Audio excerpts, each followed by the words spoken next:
Nagpapasalamat kami sa mga autoridad, partikular po ang NBI, sa kanilang maagap na pagkilos upang madakip at mapapanagot sa batas ang mga nanloloko sa mga politiko upang makunan nila ng salapi na ang ginagamit at dinudungisan ay ang pangalan ng Iglesia ni Cristo.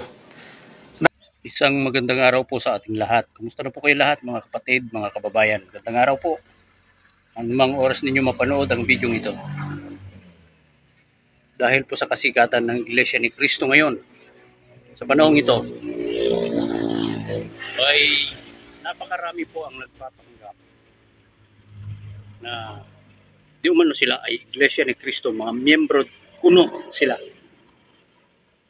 na ginagamit nila ang pamamahala, ginagamit ang Iglesia ni Cristo. Hindi po politiko yung mga yan. At hindi rin po sila mga totoong mga kapatid. Hindi po totoong miyembro ng Iglesia ni Cristo. Ginagamit lang nila ang Iglesia ni Cristo para pagkapirahan. Sino-sino ang nilalapitan nila? Politiko. Ginagamit nila ang Iglesia ni Cristo. Hihingi sila ng pera sa mga politiko. Kung hindi raw magbibigay, ay hindi raw iboboto ng Iglesia ni Cristo sa darating na halalan. Subalit ang mga yan ay hindi po nakaligtas sa kaalaman ng pamamahala ng Iglesia ni Cristo. Papaano po nalaman ng pamamahala o ng Iglesia ni Cristo yung mga modus nila? Yung mga politiko mismo ang nagsasalita kung ano yung kanilang mga ginagawa. Sabay-sabay po nating panoorin. Sa video ito, sa episode na ito, papakanood ko po sa inyo yung sinabi ng kapatid na Edwil Sabala, spokesperson, ministro ng Iglesia ni Cristo. Siya ang tagapagsalita kung ano ang balita tungkol dyan. Ito po, sabay-sabay po nating panoorin at mag-iingat po tayo lahat. Mayroon po ako ritong statement mula sa Iglesia ni Cristo.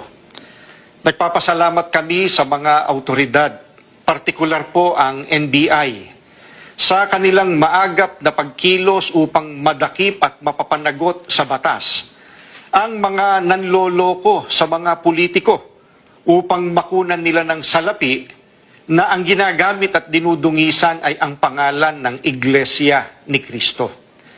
Nakarating po sa aming kaalaman sa pamamagitan na rin ng mga kandidatong lumalapit sa amin para hilingin na sila ang aming iboto na may mga taong nagpapakilalang di umano ay kaanib ng iglesia na kumausap sa kanila at nangakong makukuha raw nila ang boto ng iglesia kapalit ng salapi. Ipinaalam namin kaagad ito sa mga alagad ng batas na gumawa naman kaagad ng entrapment plan para mahuli sila sa akto sa pagsasakatuparan ng kanilang masamang gawain. Binabati namin ang mga operatiba ng NBI sa kanilang mabilis na pagtugon. Nagpapasalamat din kami sa mga politiko na nag-inform sa amin tungkol sa gawaing kriminal na ito. Maraming salamat po sa inyo. Ayan po, napakaliwanag. Ginagamit nila ang pangalan ng Iglesia ni Cristo para pagkakitaan, para mandaya na wala namang katotohanan. Sana po ay naging maliwanag po sa inyo lahat. Maraming salamat po.